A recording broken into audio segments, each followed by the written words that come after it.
Welcome to She Coaches Coaches. I'm your host, Candy Motzek, and I'm going to help you find the clarity, confidence, and courage to become the coach that you are meant to be. If you're a new coach, or if you've always wanted to be a life coach, then this is the place for you. We're going to talk all about mindset and strategies and how to, because step by step only works when you have the clarity, courage, and confidence to take action. Let's get started. Hey everyone, welcome to this week's episode of She Coaches Coaches. I've got a special episode for you today. I have a guest and his name is Josh Haynam. Josh, I pronounced that right? Yeah. You did, yeah. Good.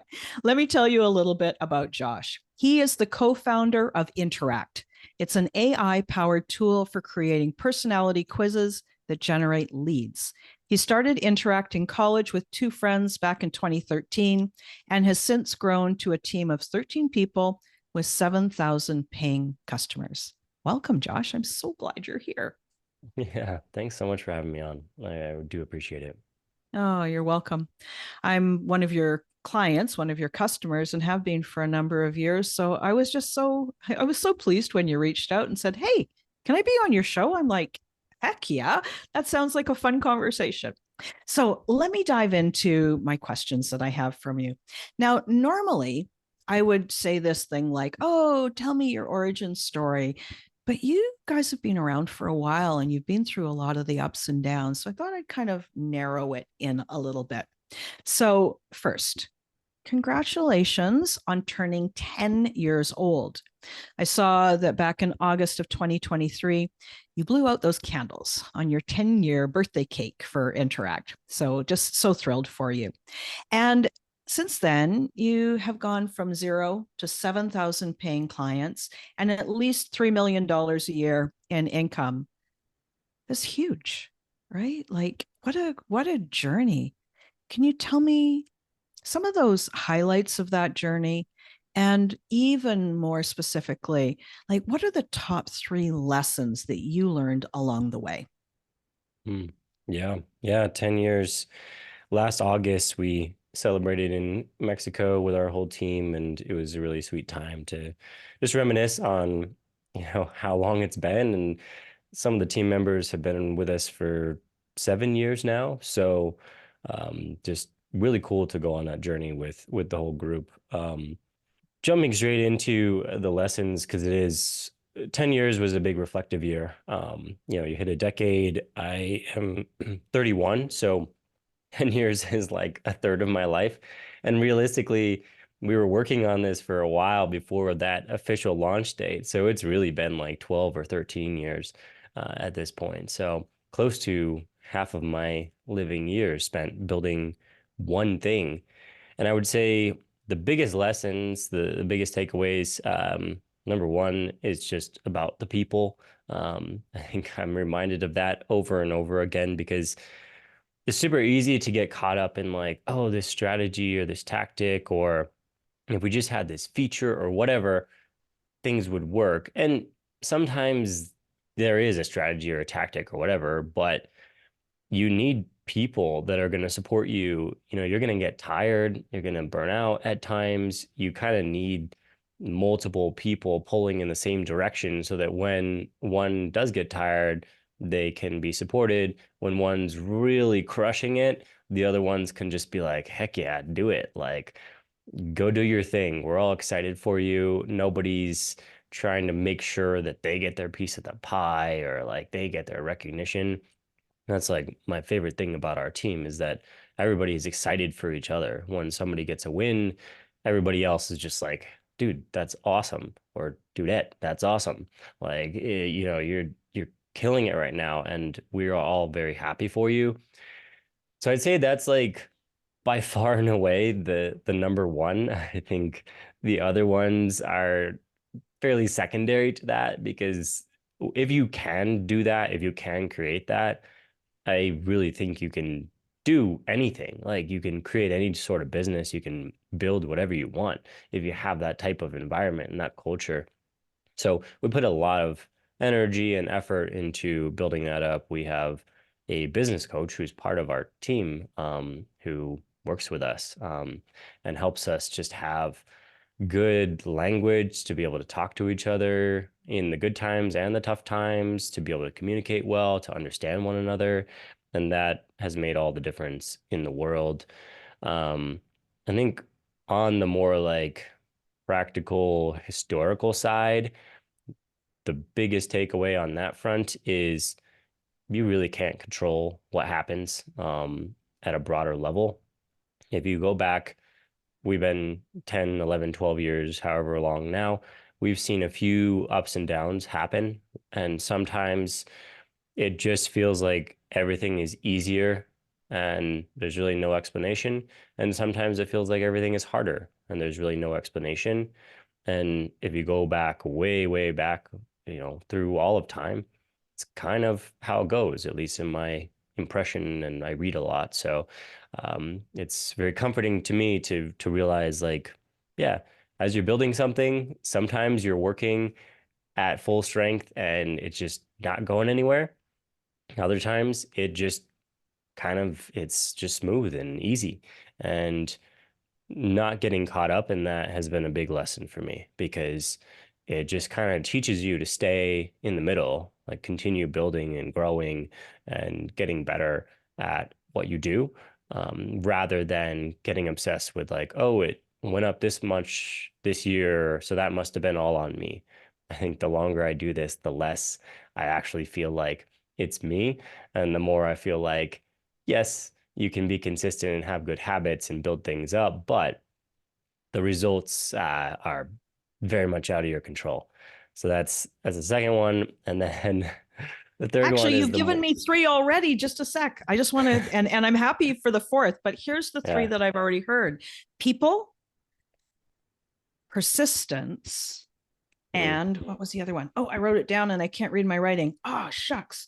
Um, it's not persistence. Oh, go ahead. Sorry. And yes, we're going to keep this in because my I love it. listeners are like, yeah, we have conversations that sometimes we lose the thread too. Oh my gosh. I feel like that's so true. It's like you're just like, oh, I had this great thing I know going what and it it is. just, what the Perspective. heck? You've got Ah, great perspective. So, yeah. yeah, like those are three right there: the persistence, no matter what, the perspective, and Mm. the people, and people above all. Tell me what your fourth one is.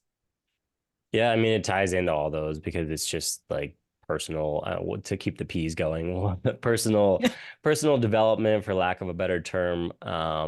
I personally just do a lot of work to build my routines and my habits, everything from exercise and sleep and diet and investing in my own mental health and relationships, all that stuff, I think is really what it allows the other things to exist. Like if you're not at peace with yourself, then you're not going to be able to create a peaceful environment for people to work in. And you're not going to be able to be persistent because you're going to be up and down all the time.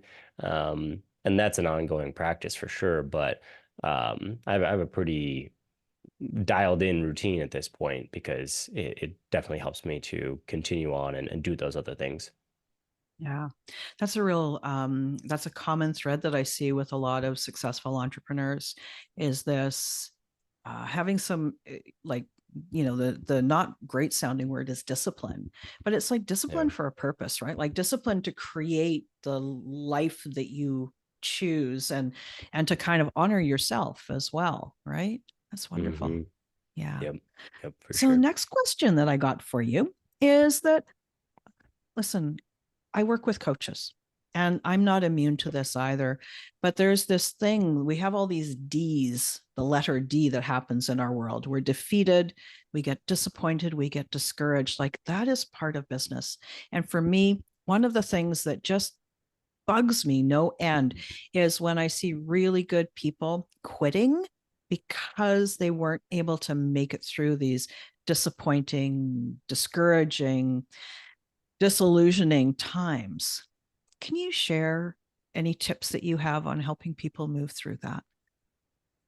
Yeah, I mean, I'm with you on that, where I've seen a lot of really smart driven, incredible, talented people in all sorts of businesses just drop off because they struggle in the times where things don't go the way that they anticipated. Um, and I mean, my short answer is it's hard. Um, there's a book called The Hard Thing About Hard Things, and the hard thing about hard things is that they're hard. And I think that that's actually my biggest lesson in it because I think that the reason, from my perspective, why people end up giving up is that they've somehow convinced themselves that it's not supposed to be hard, that there's supposed to be some level of certainty or safety. A very, very strong story that stuck in my mind from right when I was getting started as an entrepreneur was there was a business that was shocked that you couldn't take out insurance if you, against your business failing, i.e., like, oh, if we fail, then I get my money back. And I'm like, no, that's not how it goes. And there's a lot of risk, and you are giving up very tangible trade-offs to work for yourself, to build your own thing, to be a coach, to do the things that light you up. And it doesn't always work out the way you want it to. And I think where I see people just like really, really falter is when for whatever reason, they've decided like, oh, this is supposed to work. It's supposed to be X amount of hard, and then I'm just supposed to get through it. And that's where they fail. And it's a bit extreme, but that idea comes from Viktor Frankl. And his whole thing was if you set a date on when things are going to get better, you've already given up. And I think you have to have hope that things will continue to improve and you'll reach your goals, but you cannot decide, oh, it has to be by this date or by this time, or else I'm giving up. You can be honest with yourself and say, if it's not reaching these goals by this time, I should highly consider doing something else with my time. But if you're setting that trap for yourself, I think you inevitably fail. So you have to accept that it's hard and you have to accept that you can't really control the timing of things. There's another thing too about hard. And I mean, I am like everyone. I want to be happy in my life. And we love that, the pursuit of happiness. But sometimes happiness is a little bit overrated. And it's a decision to be happy even during the hard times. So I love using these words like more meaningful or more purposeful or more satisfying instead of happy. Like for me, happy is kind of fleeting. You know, the weather is nice today, the flowers are out, my dog is happy, I am happy. But is that the meaningful life that I want to create? You know, so maybe that's part of that, your perspective too. I don't know. Does that say anything to you? Yeah, I mean, I've studied lots of different realms of everything from like Stoicism, Taoism, Buddhism, across the board. I think there's a full spectrum. I would say the one universal that I notice across all the different approaches is just an awareness, so that instead of being on the roller coaster of today is happy and tomorrow is sad, you can take a step back and you can still feel the happiness and the sadness and everything in between, but there's a level of separation where it's like, I am not just happy or just sad or just upset or just frustrated. I am aware of my being those things. And to me, that creates a different layer of a different level of peace through it all because yes, do I prefer to have days where it just everything feels good and easy? Yeah, I like it a little bit better. Um, but there's also things to be learned on the days where everything just feels like a struggle. And, I'm a migraine sufferer, so you very much like come to accept your own fragility and the fact that you cannot control how any given day is going to go. You could have a great day, and then the next day your head's throbbing and you can barely do anything, and you just have to let that be. And think about, what can I learn, or what are the lessons in the slow days as well as the really fast, efficient days. Yeah, I like that. Yeah, and that just that reminder, I'm not my thoughts, I'm the thinker of my thoughts. That's the same thing. I'm not my emotions, I'm the being that experiences them. Yeah, that's really Hmm. wonderful. I've got a question about AI, and especially given that Interact has made this real transition to embracing AI. So, we're talking about the effect of AI. And this is kind of an open question because I work with coaches. I know that you and your team have really embraced AI. What do you think? Maybe that's not the quite the right word, but what are your impressions, or what is your um, flavor of what you think AI will do to coaching as an industry, to online businesses? What kind of effect do you think that that's going to have? Yeah, I spent a lot of time in the AI platforms last year, and I still do it a little bit, but um, I I think if there was some sort of stack ranking of like who spent the most time using AI tools last year, I'd be top 1%. And the only way that you'd be higher is like if you didn't sleep. And if you didn't sleep, then I think you'd actually have less learning, because everybody knows you don't sleep, you don't retain knowledge. So, um, yeah, I spent so much time in there because what we had to do was understand, how is a quiz created? Okay, like break that down into basically every word. Well, not basically, but just every word. And a quiz on average is 800 words. So I broke it down to, what is the purpose of every word in the best quiz that you can create for any type of business. So it had to be universal. That was the first step. And because I've been doing this for 10 years, and a billion people have taken Interact quizzes. So it's fairly universally human knowledge that we have internally. We didn't use any customer data for building our AI. We just used what we learned from seeing all this happen.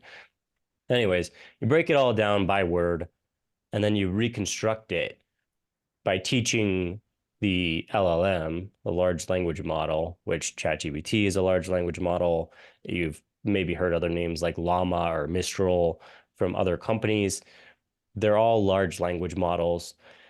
And the way that those large language models are constructed and taught is, they have different data sets that go into them. So one that benefits us a lot is, there's a Stanford question and answer data set. And that data set, they took a bunch of Wikipedia articles and they trained an AI to create questions based on the content of the Wikipedia articles. And that's one element of what trained ChatGPT on how to answer queries and how to construct things. And at its core, the LLM is intelligently guessing what the next word in a sentence should be based on the query that you put in, as well as the other words that have already been spit out. And it's using the data sets to inform how it should guess the next word. And then there's some randomness built into it, because we don't always say the most logical next word when we're talking to people. And if the AI did, it would sound really formulaic. And so it has this randomness to it. Long story short, after working in there for thousands of hours last year, my conclusion is, it's a great tool. And the backlash that's come up is very human because when machines first entered in the late 1800s, early 1900s for agriculture, people said the same things that they're saying about AI now. Oh, it's going to rot our brains. No one's going to know how to do anything. Like humans are useless. Same thing happened when they discovered bronze and it was a stronger metal. There was a huge backlash. There was a moral outcry. This has repeated itself throughout all of recorded human history. And that's where I'm at now. My opinion could change over time, but I see it as it's a really great tool because it allows you to complete repetitive tasks without using any of your brain power for the day. And that's huge, like if you're a coach, because you're probably going to use most of your brain power talking to clients. Then you maybe have a little bit left over to work on your business. And if all you're able to do is like, write a blog that is something that you already talked about early in the day on a call, but that takes up all your brain power, now you're out of time, you're out of power, right? Whereas if you have an AI do it for you and you say, hey, here's a transcript of what we talked about, here's some things that I want you to do to edit it down, turn it into a blog post that looks like this, there you go. No brain power used. And then you can use that brain power to do something else. And that's the same thing with like writing the quizzes, is that instead of using a bunch of brain power to write the quiz, you plug in your website and it reads your website and then builds the quiz for you. And then you can obviously like change it from there. But I see it as a tool where it's like when there's something that is not complicated for me to do and actually doesn't require any like value add from me. I'm really just like moving things from like this box to this box or this format to this format. Then the AI is an incredible tool. And knowing how to do that saves you like tons of time and will push you ahead by a lot. But I personally do not see it as like any sort of intelligence. I think that's a misnomer. Um, I think what it is a really, really, really smart translator that can translate more than just language. It can translate ideas into other ideas. And that's powerful, but like it's a tool. Yeah, but it's not just a hammer, right? It's a tool and maybe the tool belt as well. But it's, yeah. So I have all kinds of questions, but then that would mean we're going to talk for 5 hours. So we're not going down those questions. Let me ask you my next question. So I've got a couple of quizzes on your platform, but what I'm curious about is what are the more innovative ways that you've seen people, online businesses, coaches using tools to build their brand business? Hmm. Hmm.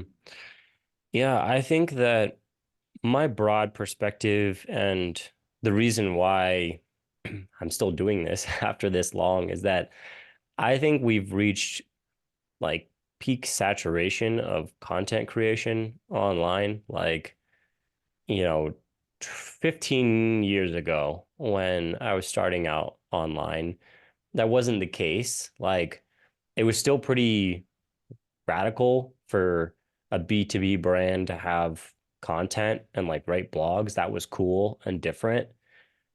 Now, a B2B brand probably has an agency and some in-house people, and they pump out 20 blog posts a week. And who has time to read all that or watch the videos or whatever? I think that the most innovative things that I've seen are in the realm of what quizzes do, which is personalize back down all of the information that you have and all the knowledge that you have. And I actually think this is why people gravitated so fast to ChatGPT, because what ChatGPT does is it gives you an answer to your question.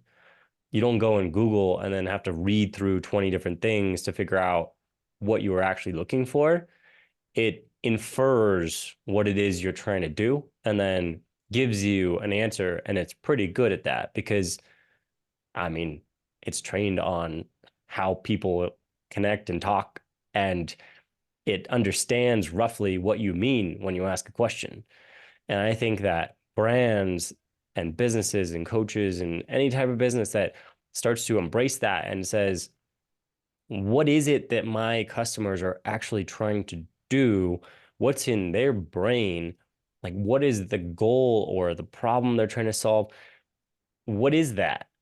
And how can I serve that up in a way that is personalized to that individual person rather than just being like, oh, I'm a coach who helps with anxiety. People might, I feel like people are like, yeah, sure. Yeah, maybe I struggle with anxiety, but like, that's not really me. Like my particular case is not just that like I have anxiety. It's always more complex than that. And I think if you can find ways to speak to that and also address each individual person, you're going to get way ahead because that's what this ChatGPT thing really is. And that's, I think, why people love it so much. I feel like I need a bit of, I think it's a little bit of a differentiation there. And it's just like, this is just for me asking the question. I'm sure the listeners have some kinds of questions, but I'm the one that gets to ask you the questions I'm curious about. So I use quizzes in my practice to generate leads, to build my email list. Then I communicate and nurture the people who sign up. And then some of them come closer, and some of them just read my emails, and that's fine either way. Do you see there's something that you said about being able to make the quiz even more personalized?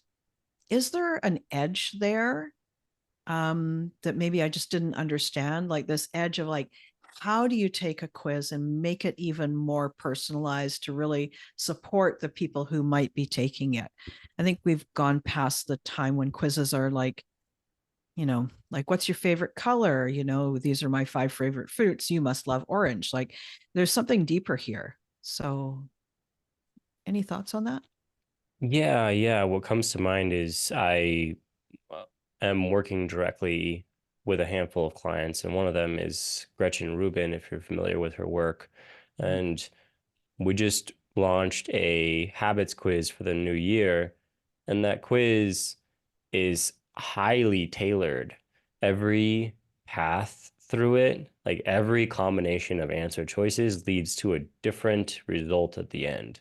So literally every person who takes it gets a different result, and there's a lot of results. So the odds that you get the same result as somebody else are extremely low. And the habits are not just, it's exactly like what you just said. They're not just like, oh, work out more or exercise more. It's like exercise, but in this particular way. So it's like a layer deeper. It's like, Yeah. and I think a lot of things in life like that are kind of the same. It's like, yeah, generally the thing that I want to work on is this, but what I really want to work on is a subset of that. But when you think about how many more additional like options there are once you go double, it's exponential. So if there's like four categories that you could potentially work on, and then within those, there's four subcategories of each of those, that's four to the four. Mm. So it's a lot. Yeah. And I think that's what I'm starting to see as a trend. And we have some tools for doing that with our branching logic. And then we'll be building more tools to make that possible in easier ways in the future.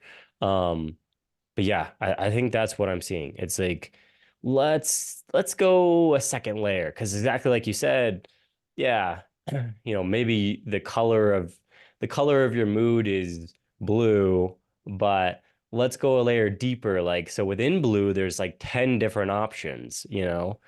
That's where I think it starts to go. And I think we've turned a corner and we've crossed it's the second chapter of online quizzes where now that's what I'm starting to see as a trend. That's super exciting. And as you're describing this idea of going a layer deeper, I can just see a ton of potential for that. Um, so just the first thing that popped into my mind is I kept getting targeted with these ads for a personalized self-development journal Mm, based on a quiz, right? And I mm, can't remember the name of the company. I'm not their client, but the idea was you take this quiz and then it gives you, here's your personal development plan, because for you, you're much more interested in relationships and specifically your friendships with relationships. And so that is a whole layer of I don't know, it's not just personalization, but there's such an added bonus of being able to really skyrocket your knowledge of yourself and then your growth as an individual. And then, of course, for businesses that are not in the self development area, their knowledge of so much more to do with their market and in a way that they could maybe serve people so much more, so much more. Yeah, I don't know. That's really interesting. Thank you for sharing that. Wow. yeah. Okay. I feel like I've been talking and talking and we've learned a lot. Josh, I'm going to wrap it up now. Really appreciated having you on the show. This has been an interesting conversation, and I know my listeners are going to really find it fascinating as well. Can you tell me a little bit more about how people can find out more about you and your company? Yeah, well, thanks for having me on. This was fun for me too. So I'm glad it could be mutually beneficial in that way. Um, yeah, the AI that I'm really excited about it. Uh, I haven't gotten kind of like the nerves like this in a long time because I feel I put a lot of my own energy into it, and our team just really banded together and worked like crazy hard last year. So our tool is out, it's live now. Anybody can use it. It's just tryinteract.com/AI. So a simple URL for that.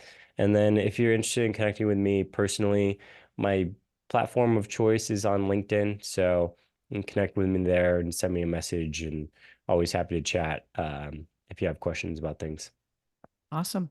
And thanks to your team as well, because nothing happens without the people around you. So I will put all those links into the show notes, and I would highly encourage anyone who's interested in quizzes and AI and the places that they come together and growing your coaching business in a way that maybe you might not have thought of in the past. Thanks again, Josh. Really appreciate you joining me today. Thanks, everyone. I'll be back to talk to you again next week. Thanks again for listening today. Please hop on over to Apple Podcasts and leave a review. Also, I would love to hear from you. Did something that I say resonate? What else would you like to learn about? Click the link in the player and leave a comment on the post. This is going to give me great ideas for future episodes so I can help you best. Join me again next week for more coaching, support, and teaching to help you become the confident coach you are meant to be.